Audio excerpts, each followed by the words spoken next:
राधा वल्लभ श्री हरिवंश। मैं ब्रज आशा लता जू और मेरे चैनल में आप सभी लोगों का फिर से हार्दिक स्वागत है।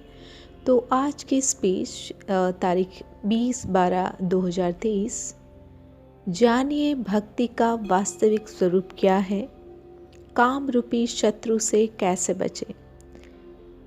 मेरा कैचिंग पॉइंट है निरंतर भजन। तो श्री महाराज जी बताते हैं कि कई बार कहा है कि प्रभु को भौतिक पदार्थों से प्रसन्न नहीं किया जा सकता, प्रभु को प्राकृतिक क्रियाओं से प्राप्त नहीं किया जा सकता, प्रभु को तप आदि से खरीदा नहीं जा सकता। एकमात्र प्रेम के द्वारा प्रभु को प्राप्त किया जा सकता है, और वो प्रेम शरीर में, शरीर संबंधी भोगों में, शरीर संबंधियों में इतना गाढ़ हो गया है कि प्रभु पराये लगने लगे और शरीर संबंधी ये अपने लगने लगे हैं। भगवान की प्रसन्नता इसी में है कि सबकी ममता ताग बटोरी, मम पद मन ही बांधी बरडोरी। हमारी समेटने वाली वृत्ति तो है ही नहीं है, फैलाते जा रहे हैं। भगवान श्री कृष्ण द्वैपायन व्यासदेव जी, इनके मत के अनुसार भक्ति का स्वरूप है भगवान की पूजा में अनुराग होना। पूजा यानी बाहरी धूप अगरबत्ती लगाना ये मानते हैं, ये बस बाहरी क्रिया है। वास्तविक पूजा तब मानी जाएगी जो भगवान की मांग है, दो चीज़ें तुम दे दो, पूजा हो गई, मन और बुद्धि। श्री गर्गाचार्य जी के मत में भगवान की कथा में अनुराग हो जाना भी भक्ति है। केवल इससे भी भगवत प्राप्ति हो जाएगी। जैसे कि रत्नावती जी ने उनकी दासी जो हैं उनसे भगवान का नाम और कथाएं सुनी और फिर वो विरक्त हो गई। मथुरा की ब्राह्मणों की जो पत्नियां थीं, उन्होंने भी बस भगवान की कथाएं सुनी और फिर भगवान के लिए भोजन लेके वो मिलने के लिए आ गई।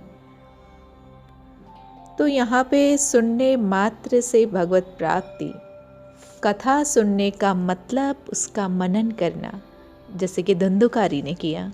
श्री गर्गाचार्य जी के मत में भगवान की दिव्य लीला महिमा, उनके गुण और नाम कीर्तन श्रवण में मन लगा देना निसंदेह भक्ति का लक्षण है। भगवान की लीला कथा सुनने में प्रीति हो जाए। नारद जी भक्ति का संपूर्ण स्वरूप बताते हैं। बड़ी जोर की बात है। जो विशिष्ट प्रेम है उसकी प्राप्ति के लिए ऐसा स्मरण तेल धारा व्रत जो कभी ना रुके, एक क्षण के लिए भी ना रुकें। तद विस्मरणे परम व्याकुलता। ज़रा इस शब्द पर रुको। आपका तो स्मरण ही बराबर नहीं चल रहा, तो विस्मरण होने की बात ही कहाँ गई। आप देखिए आप अपना कितना समय बर्बाद करते हैं। अगर नहीं करते तो धन्यवाद। धन्य धन्य धन्य जो इनके उपासी हैं, जो प्यारी जू प्यारे लाल की उपासना में इतने तन्मय है कि एक क्षण के लिए भी नाम नहीं भूलते। पकड़ लो, ये बहुत सार बात आपको बता रहे हैं। तपस्वियों से भी श्रेष्ठ निरंतर जिनका भजन चलता है, शास्त्र ज्ञानियों से भी श्रेष्ठ, कर्मकांडियों से भी श्रेष्ठ निरंतर जिनका भजन चलता है। तो निरंतर भजन करने वाले में क्या विकार नहीं होते? हो सकते हैं, स्फुरण हो सकता है। ध्रुवदास जी कहते हैं कि अभी विषय स्फुरणाएँ हैं, इंद्रियां उनकी विषय में जाने की स्थिति में हैं, पर उसने नियम ले लिया कि श्यामा श्याम का अनन्य होकर निरंतर भजन करने का, तो अब नहीं टिकेगा कोई भी दोष। भगवान कहते हैं मेरे मत में सबसे बड़ा भगवान का मत। एक जितेंद्री हो चुका है, बहुत कर्मकांड में प्रवीण है, तपस्वी भी हैं, लेकिन निरंतर भजन नहीं है। और एक हैं अभी तक स्फुरना हो रही हैं, इंद्रियों का खिंचाव भोगों की ओर हो रहा है, लेकिन उसने ठान लिया है मैं श्यामा श्याम का अनन्य हूँ और निरंतर भजन करूँगा। वो निरंतर भजन की ओर चल रहा है तो वो करोड़ों जितेंद्रिय, करोड़ों तपस्वी, ये ऐसे नहीं लिख रहे हैं, महापुरुष हैं जिनके सामने प्रियतम की दिव्य लीलाएं चल रही हैं। ध्रुवदास जी महाराज वो बता रहे हैं, उसकी समानता नहीं कर सकते हैं कोई रहस्य। अनन्य होकर निरंतर भजन ठान लिया है और जब होने लगेगा तो विषयों की स्फुरना का मतलब ही नहीं है।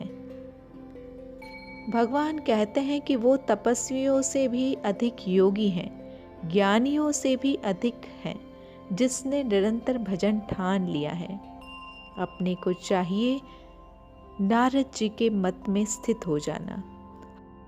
हमारी चिंतन वृत्ति केवल नाम में लग जाए, ये सब शास्त्रों से सम्मत बात है। जो मेरा भजन श्रद्धा से युक्त होकर निरंतर कर रहा है, उससे बड़ा कोई योगी नहीं। वही देवर्षि नारद जी कह रहे हैं। बिल्कुल डरने का विषय नहीं है। एक एक कवल भोजन पाने से जैसे तुष्टि पुष्टि क्षुधा निवृत्ति होती जाती है, एक एक नाम जप करने से ऐसा अभी विश्राम मिल जाएगा। अभी आपके अंदर से भय नष्ट हो जाएगा, चिंता नष्ट हो जाएगी। पता नहीं मेरा क्या होगा, ये सब नष्ट हो जाएगा, क्योंकि नाम अगर चलने लगा, नाम सब कुछ है। बड़े बड़े महापुरुषों में भी जो भी दिव्यता आई है वो इस नाम से आई है। इसीलिए भगवान कह रहे हैं, तस्मात् सर्वेषु कालेषु माम अनुस्मर युद्धं च। तुम सब समय बिना विराम के मेरा स्मरण करो और स्मरण करते हुए अपने युद्ध रूपी कर्तव्य कर्म को करो। दो बातें बड़ी जोरों की कही हैं यहाँ पे। हर समय बिना विराम के स्मरण चलना, ये बार बार कह रहा हूँ, बड़ा कठिन है। इसका अभ्यास करने पर बहुत सरल बन जाता है। तो आज से हम सब लोग प्रयास करते हैं कि निरंतर भजन हम करें और निरंतर हमारा नाम चलता रहे। देखते हैं अभ्यास करने से, महाराज जी बता ही रहे हैं कि बहुत सरल हो जाएगा। तो कर लेते हैं ना सखियों, काहे के लिए हमारा ये जीवन है, बस उन्हीं की प्राप्ति के लिए है, तो फिर इतना कर लेने में क्या जा रहा है हमारा। तो बिल्कुल भी हम प्रयास करेंगे और जितना हो सके अधिक से अधिक नाम लेंगे। तो इसी के साथ आज के इस स्पीच के इस पॉइंट को हम यहाँ पे विराम देते हैं। फिर कल मिलेंगे एक नए पॉइंट के साथ, एक नई स्पीच के साथ। तब तक के लिए thank you so much. Radha Vallabh Shri Harivansh.